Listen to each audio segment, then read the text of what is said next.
Hello and welcome. This is News Now, reaching you live from iBrandTV News Studio in Lagos, Nigeria. Coming up, Academic Staff Union of Universities threatens to embark on an indefinite strike. Borno State Governor raises alarm over looming threat from Islamic State's West Africa province, Asuu. South Africa sees more cases of Omicron coronavirus variant. U.S. accuses Russia of planning to stage fake Ukrainian attack.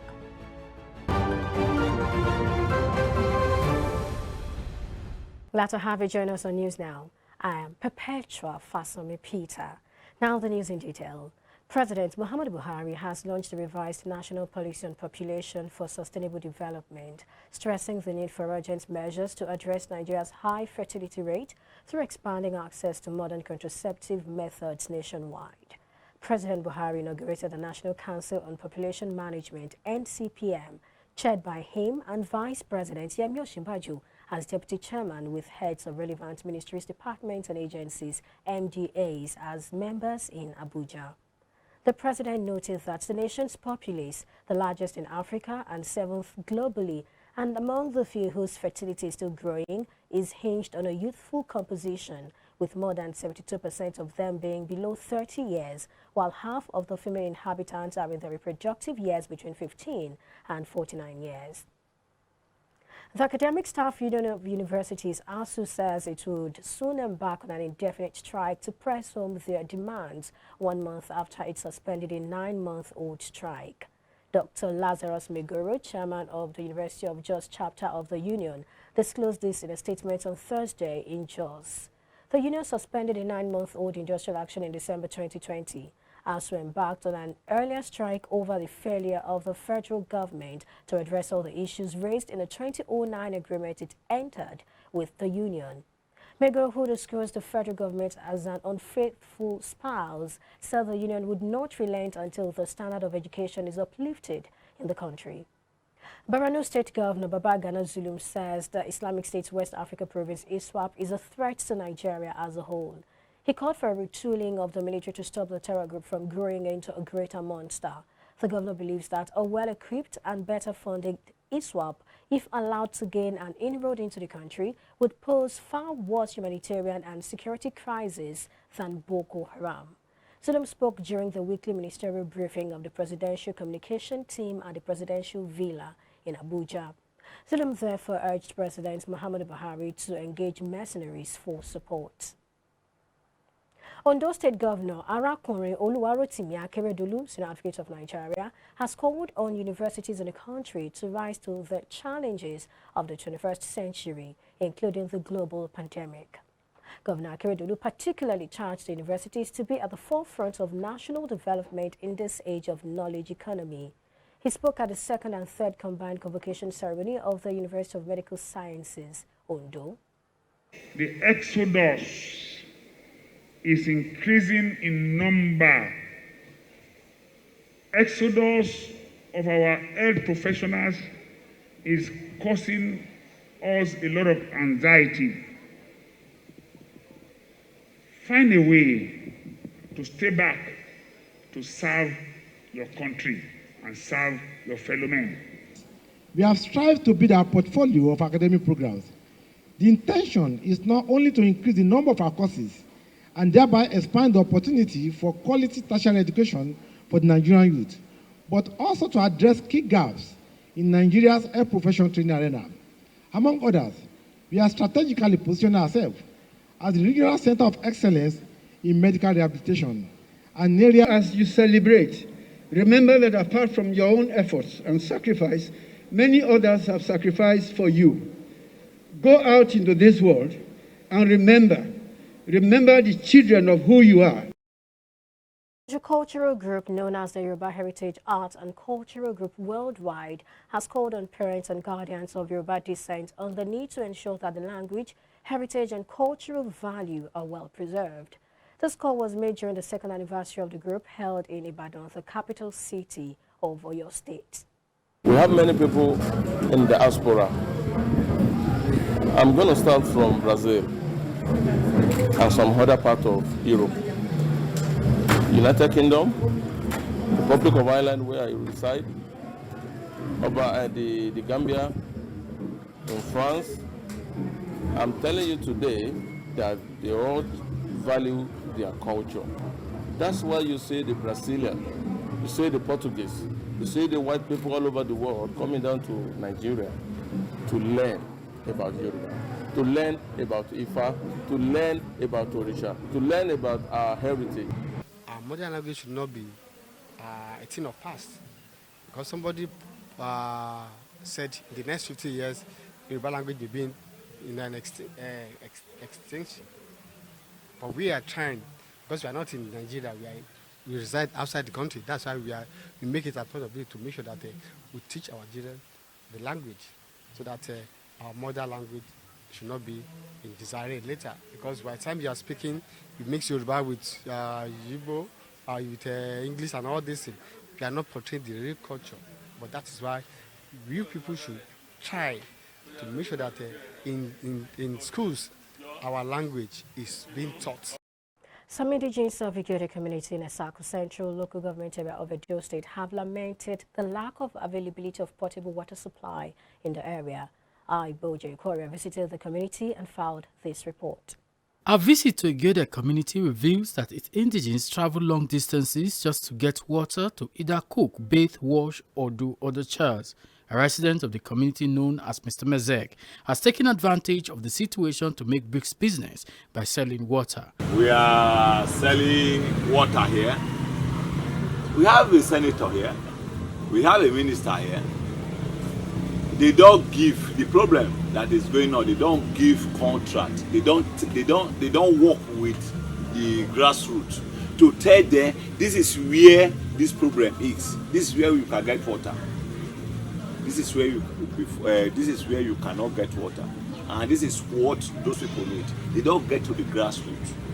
According to Mr. Mazek, a tank of water in the community is sold for between 1,000 and 1,500 naira. It was also observed that some other people get water from Mr. Mazek to sell to residents of the community, a situation he said makes life difficult for members of the community. The whole of December, I was the person who gave the Yoyo there water. Is that true? He put it okay. The one who showed me sock, he was not working. The one who showed me sock at the central area is not working. Because there's no management. Igede community, less than 5 minutes drive from Fuga, the local government headquarters of Asuu Central local government area, is begging for potable water supply. Iboju Ihworia, reporting for iBrandTV News. The 2023 presidential election is 12 months away, and campaigns have now been set in motion. While political parties are still planning and weighing their options ahead of the elections, campaign posters of some presidential hopefuls have already started littering the country. In this interview with public affairs analyst Charles Ideho, he speaks on the president's Nigeria needs in 2023, harping on the importance and supremacy of the people. If you want to look at 2023 and then the race towards that ubiquitous year, if you want, the question is, what do we intend for 2023 to bring to us and for us as Nigerians? For me, it just seems to be like all of us are making New Year resolution, what we want 2023 to be. So if you ask me what kind of president or what 2023, what does it symbolize? It symbolizes hope, symbolizes a change of the narrative, also symbolizes the way government should be run, symbolizes where we can throw up the people as being more supreme in terms of what they get from the government they elect, in terms of the fact of human rights, and in terms of when people can aspire to be who they want to be. Once upon a time in this country, the people, when they were in primary school, they wanted to be something, and they went to secondary school, went to universities, they actually became what they wanted to be. So in this country, we once upon a time had where dreams were fulfilled. But it doesn't seem to be like that. Today now, you are throwing up a lot of shenanigans as leaders. So that's why 2023 is going to be a defining year for all of us, because we're going to be having a change of all these I've mentioned, all the anomalies. Don't also forget that 2014, we all had hope that we're going to have a change in 2015. 2015 came, the hope appeared to have come, but 1 year into that hope, our hopes were dashed. Not a lot of Nigerians, because people who are feeding fat from this system now, they may disagree. But I think the generation of Nigerians just believe that we ought to be close to El Dorado, just tying the promises of the government at that time to what we have today. I think it's the other way around.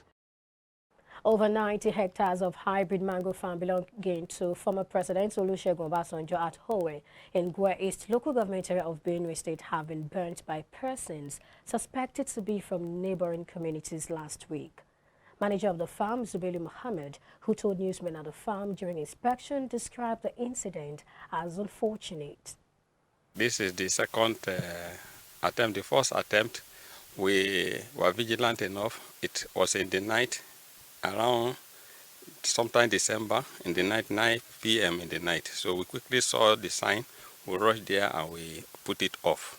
But on Saturday, being the 29th of January, we didn't know they have already set up the fire up there. The fire started up there, as you can see. So around 2 p.m. in the afternoon, and there was this wide wind. So when we saw it, we tried to rush there. We called on the fire servicemen to help us, but because of the wide wind, we couldn't control it. And before the arrival of the fire servicemen, a lot of damage has been done to the farm. This is sabotage. The state government has said it's sabotage. There are witnesses, more or less, who saw this. They were, in fact, they were premeditated because there were rumors of this even long before it happened.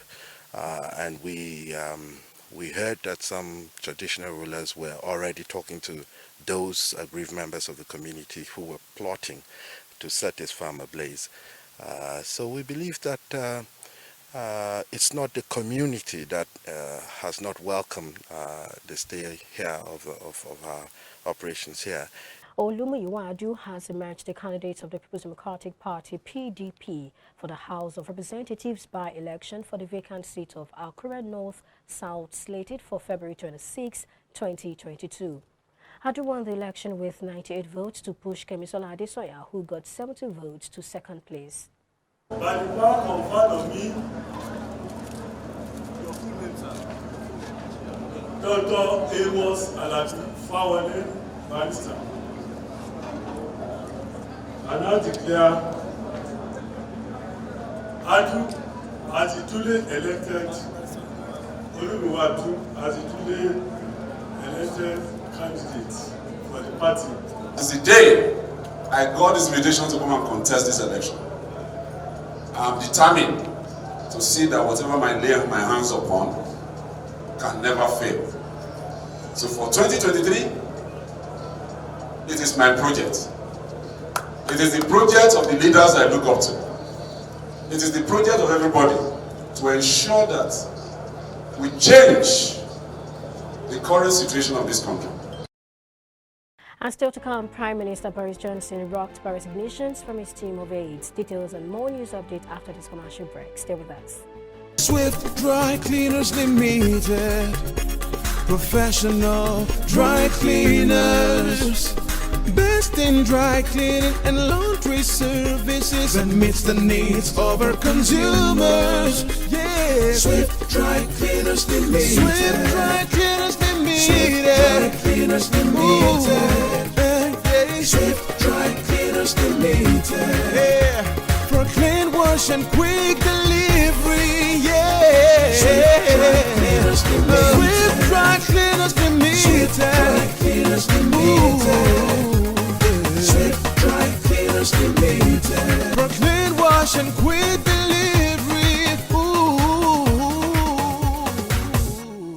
Swift Dry Cleaners. Clean wash, quick delivery.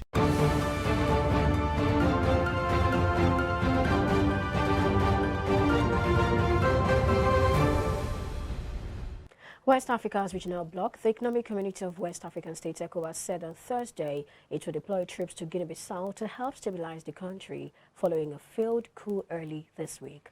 The 15-nation regional bloc, which made the decision following a summit in Ghana's capital, Accra, on Thursday, did not give details on strength and when the troops will be deployed.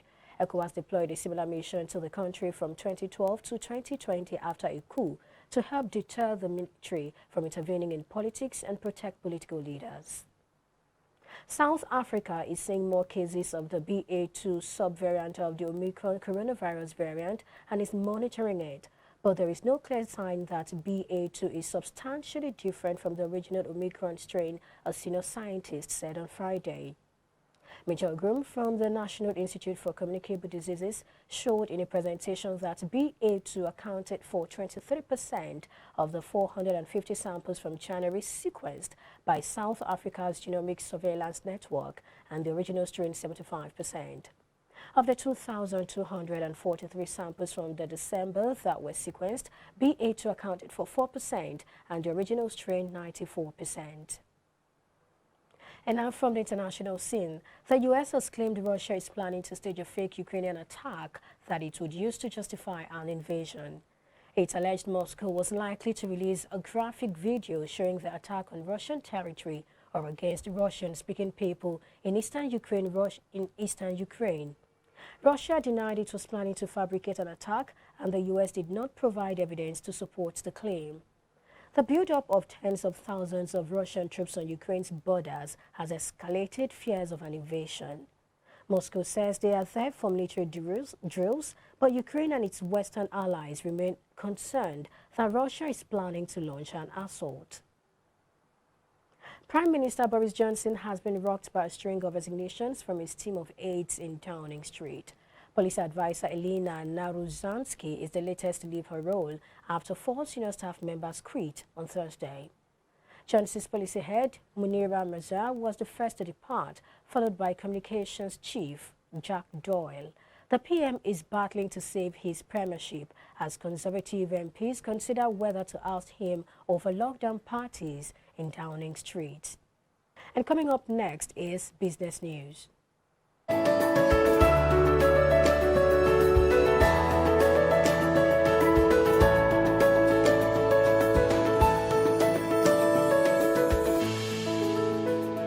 Analysts have advocated for proper inclusion of the small businesses in the CBN 100 for 100 policy so as to maximize full objectives of the initiative. While commenting on the CBN policy, a business consultant, Gamaliel Tanimomo, tasked the CBN to ensure smaller businesses and startups benefit from the next phase of the scheme. The CBN initiative was launched to boost domestic production and productivity as well as diversify the economy.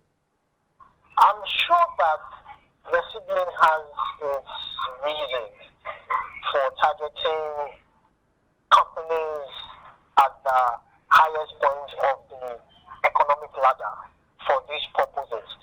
And as a consultant, one of the challenges that SMEs and small businesses face is lack of records.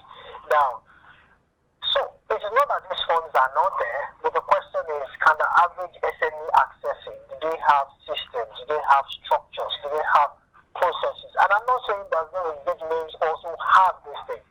But having said that, I'm showing you a line of argument.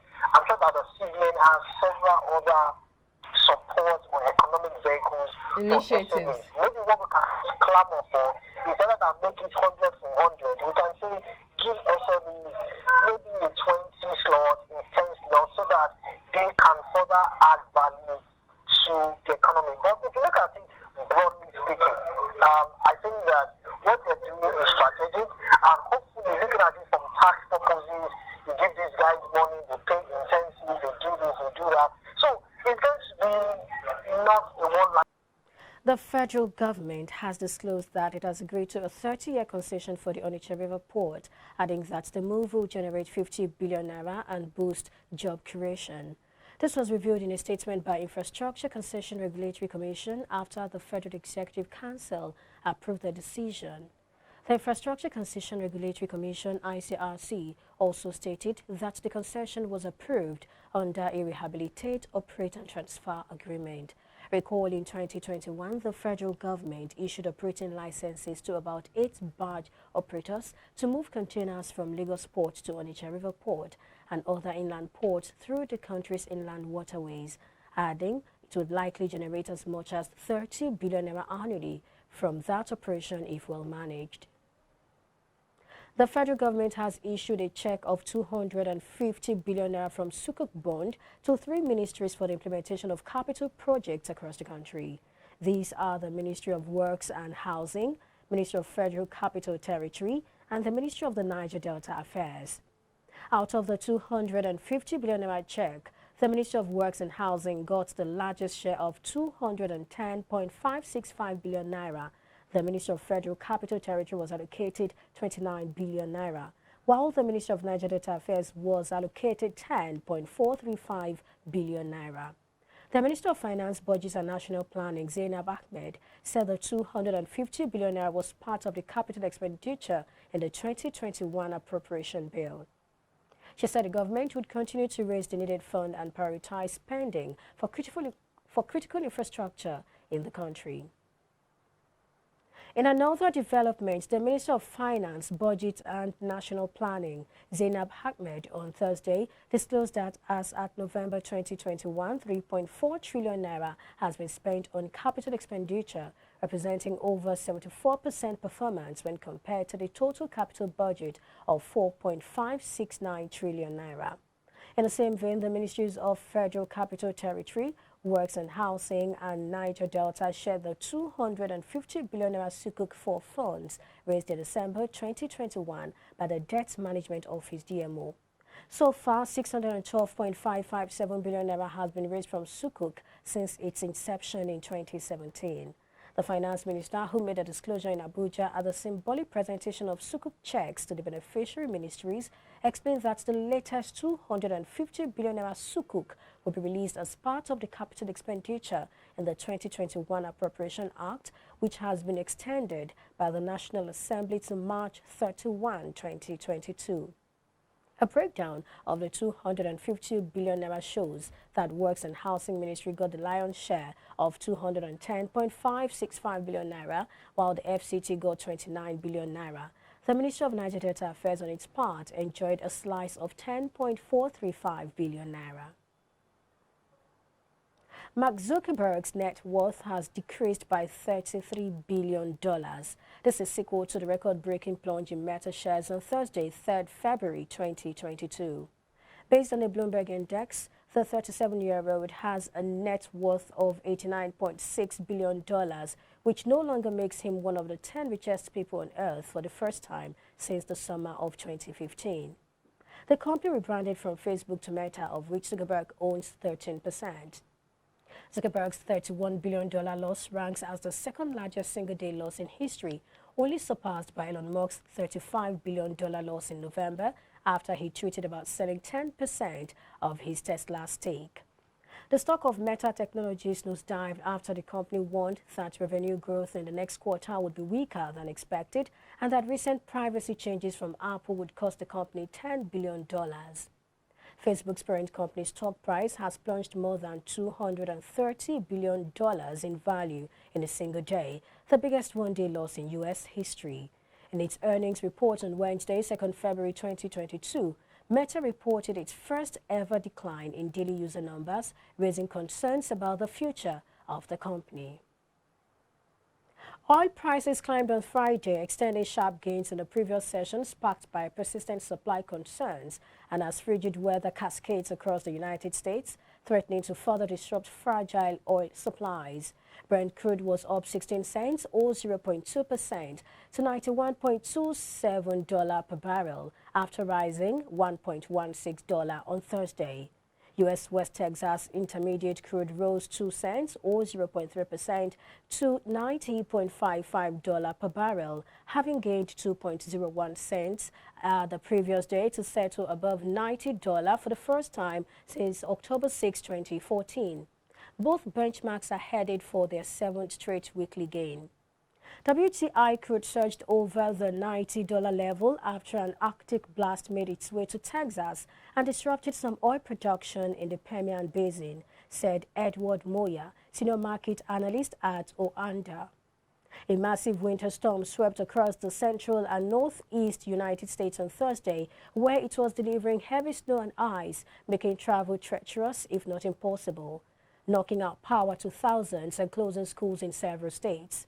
Tight oil supplies pushed the 6-month market structure for WTI into steep backwardation of $8.08 per barrel on Friday, 7 cents shy of an 8-year high of $8.15 on November 29.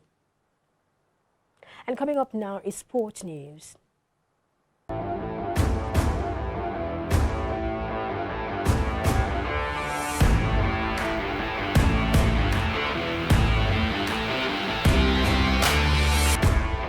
Premier League giants Manchester United are set to unveil a new multi-year training kit sponsorship deal with US-based blockchain platform Tezos.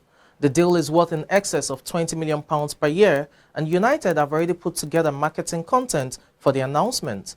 United will reportedly also look to leverage the brand's technological expertise with collaborations in the metaverse and Web 3.0. The club has been without a sponsor in that category since American insurance company Aon ended its 8-year, £15 million a year partnership. And still talking sports business, the Women's National Basketball Association, WNBA, has announced the largest ever capital raise for a women's sports property. The investment is valued at $75 million, which will form part of a multifaceted financial growth strategy designed to generate new revenue through increased spending in priority areas as part of the league's long-term business transformation. Investors include US sportswear giant Nike, which is an existing commercial partner of the league, as well as current owners in WNBA and the NBA, as well as investors outside basketball.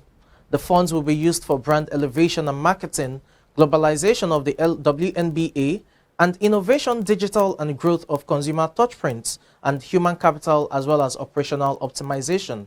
And finally, on sports business at this hour, the National Collegiate Athletic Association has generated a record revenue of $1.16 billion for the 2021 fiscal year, ending in 31st of August. The record revenue marks an increase from $519 million recorded in 2020. The U.S. collegiate sports body suffered heavy losses during the height of the COVID-19 pandemic, with the cancellation of the men's March Madness basketball tournament alone costing the NCAA $800 million in missed multimedia and ticket revenue. The NCAA did recoup $270 million from its insurance policy, but was only able to distribute $246 million to its members in 2020. The return of March Madness in 2021 in a bubble format in Indiana saw members receive $613 million in distributed central funding. The NCAA is set to see revenue from its TV deals reach $870 million in 2022, and as projected, it will surpass $900 million by 2025. And that's it on Sports Business. I'm Samson Olede.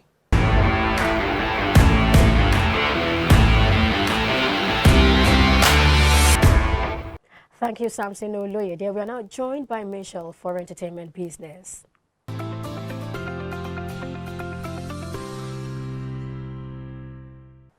Hello, this is Entertainment News. I am Michelle Abunum. Nollywood veteran Jim Iyke is adding yet another new title to his ever-growing list of talents. Jim Iyke's first volume from his series of books, The Gift in the Odds, Walking Through Walls, was launched on Tuesday, February 1st, 2022. This comes shortly after his debut production movie, Bad Comments, was released last year. The inspiration for the book came while he was secluded in the south of France with his son at the beginning of the pandemic of 2020. In this book, he talks about grief, anxiety, depression, and all the emotions we all experience at the height of uncertainty. It's a side of Jim Iyke that is unknown to the world. Walking Through Walls is the first volume of a 15-part series on self-empowerment that Jim Iyke wrote during the 2020 lockdown in France. The actor joins the list of other celebrities including Omoni Oboli, Chika Ike, and Juliet Ibrahim, who have all written books. Congratulations are in order for Nnamdi Okafor, who has just been announced by entertainment company Sony Music as the new lead for the role of digital services and partner management operations covering all of Africa. This exciting announcement was made public at the company's end-of-year soiree, which held at the Africa's headquarters in Johannesburg, South Africa. Nnamdi joined Sony Music Entertainment in 2019 under the role of digital specialist covering West Africa. He was responsible for managing key digital accounts like Spotify, Apple Music, Boomplay, YouTube, TikTok, developing content strategies and managing CRM campaigns for local and international artists.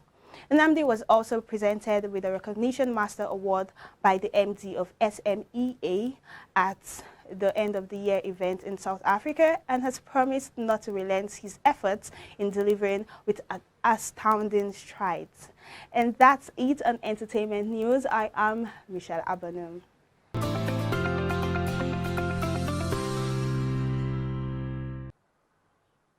It's a wrap on news now. Thank you for watching. I am Perpetual Fasten Repeater. To enjoy the rest of the day. Bye for now.